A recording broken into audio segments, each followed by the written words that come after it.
वे कौन से 10 यंत्र हैं जिनके द्वारा यह शरीर कार्य करता है। हमारे लिए यह जानना बहुत जरूरी है, क्योंकि अभी तक हम यही समझ रहे हैं कि हमारा शरीर वैसे ही स्वतः काम करता है, लेकिन नहीं भाई, ये 10 यंत्रों द्वारा, 10 औजारों द्वारा कार्य करता है। इनमें से यदि कोई भी यंत्र सही से कार्य ना करे, तब पता चलता है कि जीवन जीना कितना दुर्लभ है। जिन लोगों को कोई शारीरिक कष्ट है, उनसे पूछो जाकर कि वो जीवन कैसे जी रहे हैं। तो अब इन यंत्रों की पहले चर्चा करते हैं, फिर ये हमारे लिए क्यों उपयोगी है। इन यंत्रों की जैसे ही बात करूंगा, आपको पता चल जाएगा कि हमारे लिए क्यों उपयोगी हैं, और यदि हम इन्हें सही तरह से अपने उपयोग में लाएं, तो हम अपने जीवन को सुधार सकते हैं। तो सबसे पहले हम शुरू करते हैं कि वो 10 यंत्र हैं कौन कौन से। हमारे अंदर 5 कर्म इंद्रियां हैं, 5 कर्म इंद्रियां हैं और 5 ही ज्ञान इंद्रियां। तो जो हमारे भौतिक शरीर के अंदर 5 कर्म इंद्रियां हैं जिनके द्वारा हम कार्य करते हैं, वे हैं हाथ, पांव, जबान, नीचे की 2 इंद्रियां। मैं फिर से कहता हूं, ये विषय बड़ा गंभीर है, जो हम जानते बूझते आंख बंद कर लेते हैं, हमें इसकी समझ नहीं, ये समझना चाहिए। तो इसीलिए मैं दोबारा से समझाऊंगा, और आपसे विनती है कि ध्यान को थोड़ी देर के लिए सत्संग के साथ जोड़ के रखें। हमारे साथ है हाथ, पांव, जबान और नीचे की 2 इंद्रियां, जो जिनके द्वारा हम कार्य करते हैं। और फिर इसी तरह हमारे अंदर 5 ज्ञान इंद्रियां, जिनके द्वारा हम ज्ञान प्राप्त करते हैं।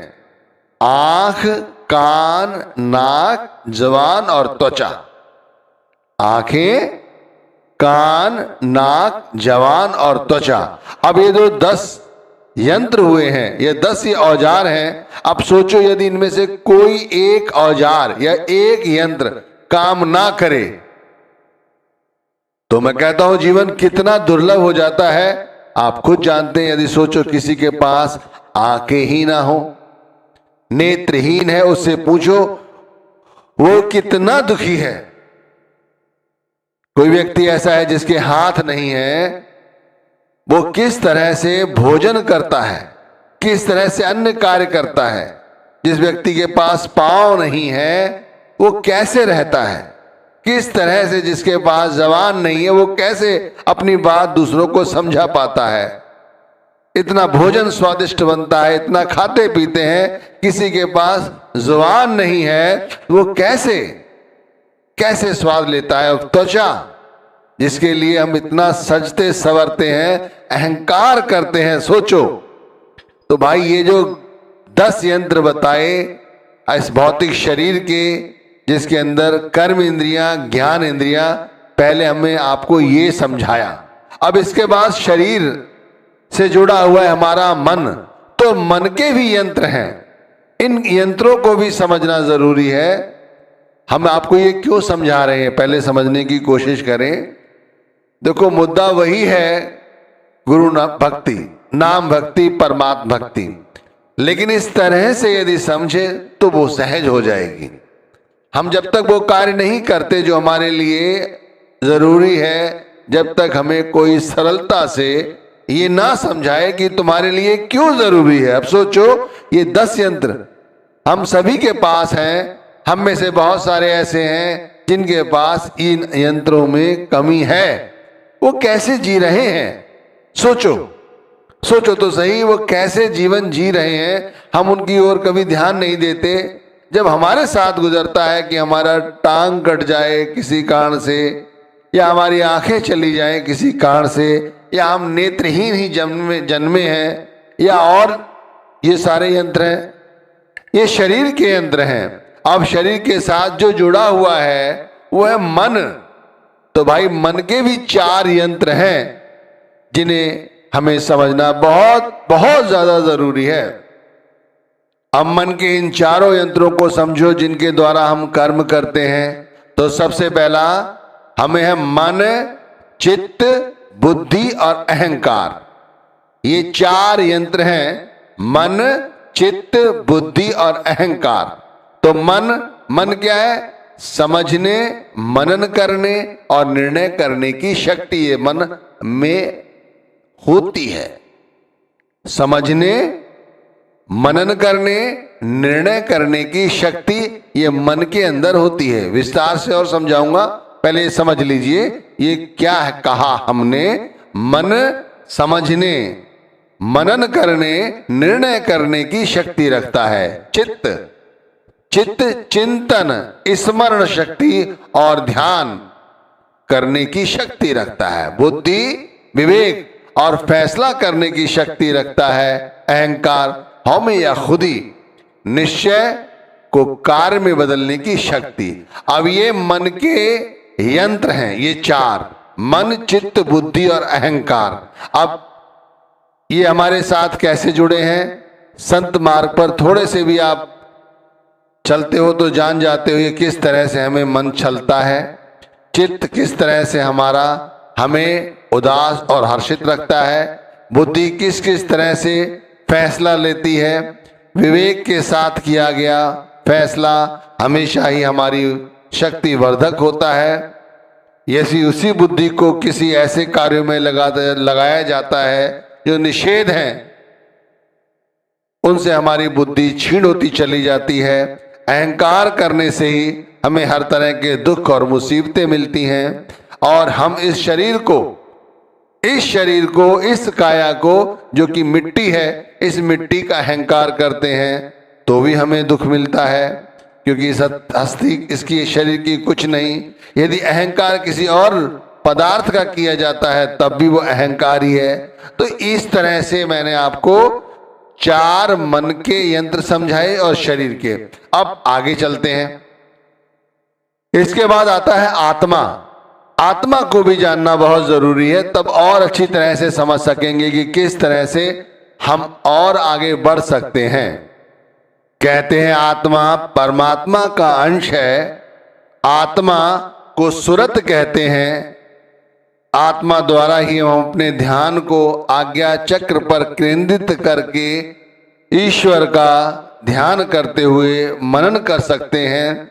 आत्मा ही वो शाश्वत है जिस तरह से परमात्मा, लेकिन परमात्मा स्वयं परमात्मा है। आत्मा केवल परमात्मा की अंश है जो इसी शरीर के अंदर रहती है और इसी शरीर के अंदर रहते हुए उस परमात्मा को प्राप्त कर सकती है।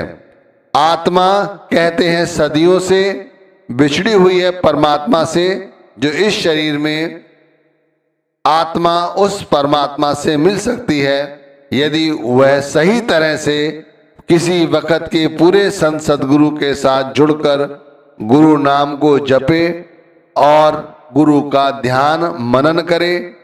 इस तरह से आत्मा जो कि 84 के बेड़े में फंसी हुई है, उस हमेशा के लिए मुक्ति मिल सकती है यदि सही तरह से उसे ज्ञान हो जाए तो। अब इन तीनों पहलुओं को जानने के बाद हमें कह सकते हैं कि हर व्यक्ति यहाँ हर समय हर पल प्रसन्न रह सकता है यदि वह इन तीनों मूल तत्वों को जान जाए तो, इन तीन पहलुओं को जान जाए तो, शरीर, मन और आत्मा, इन तीनों को जान जाए तो।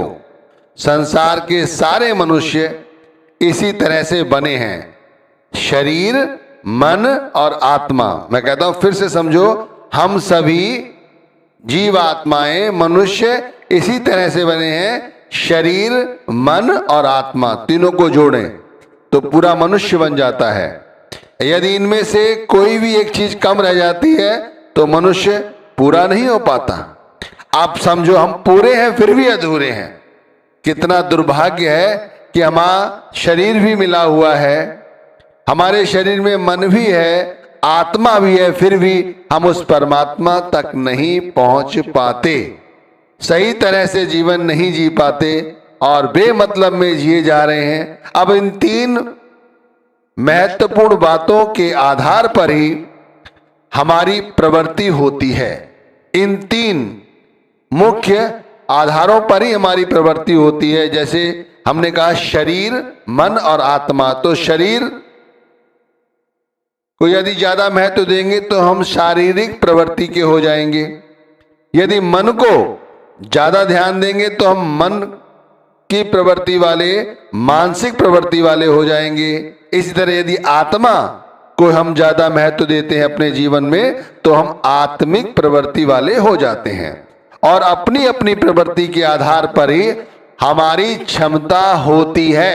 अब यदि कोई व्यक्ति हष्ट-पुष्ट है, रोज व्यायाम करता है, पहलवान है, तो उसने शरीर पे ध्यान दिया है, इसलिए वो ऐसा है। अब दूसरी बात, कोई व्यक्ति यदि विवेक रखता है, बुद्धिमान है, तो वो अपने मन पर अंकुश लगाकर मन का सही तरह से उपयोग में लाता है और वो बहुत कुछ आपने देखा है, जैसे ज्ञानी बन जाता है, लोग उसके आगे पीछे उसके ज्ञान की बखान तक करते हैं। इसी तरह फिर आत्मिक प्रवृत्ति वाला जो अपनी आत्मा को महत्व देता है, जैसे वो कोई भी ऐसा कार्य निषेध नहीं करता जिससे उसकी आत्मा उसे धिक्कारे, तो वो अपनी आत्मा को ऐसे कार्यों के लिए प्रेरित करता है जिससे कि उसे नारायण भक्ति, गुरु भक्ति, परमात्मा भक्ति पर जोर दे। इस तरह से ये जो तीनों बातें बताई कि तीन पहलू शरीर, मन और आत्मा, ये हमारे लिए कितने उपयोगी हैं। तो अब जैसे मैंने शुरू में कहा कि हमारे शरीर के 10 यंत्र हैं और 10 यंत्रों से चलते हुए फिर हम मन के यंत्र तक आ गए, मन से फिर हम आत्मा तक पहुंचे। और इस रहस्य को जानने के बाद मैंने आपको समझाया कि हमारे जीवन के जो 3 पहलू हैं वो शरीर, मन और आत्मा किस तरह से हमारे लिए उपयोगी हैं। हम कैसे शारीरिक प्रवृत्ति वाले, मानसिक प्रवृत्ति वाले और आत्मिक प्रवृत्ति वाले बन जाते हैं। अब रही बात पूरी बात की निचोड़ की कि ये है क्या, ये क्यों समझाया गया। देखो भाई, यदि अपने आप को इसी तरह से जीवन जीना चाहते हो और जी रहे हो तो वैसे तो कोई फर्क नहीं है।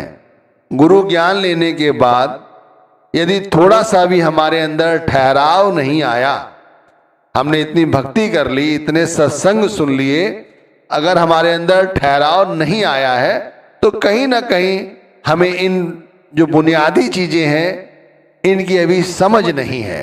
हमें समझते हैं कि हमारी बपौती है। नहीं भाई, हमारी बपौती नहीं है, ये सिर्फ हमारा कोई कर्म है। इस कारण से हम पूरे व्यक्ति हैं, हमें पूरा शरीर मिला हुआ है।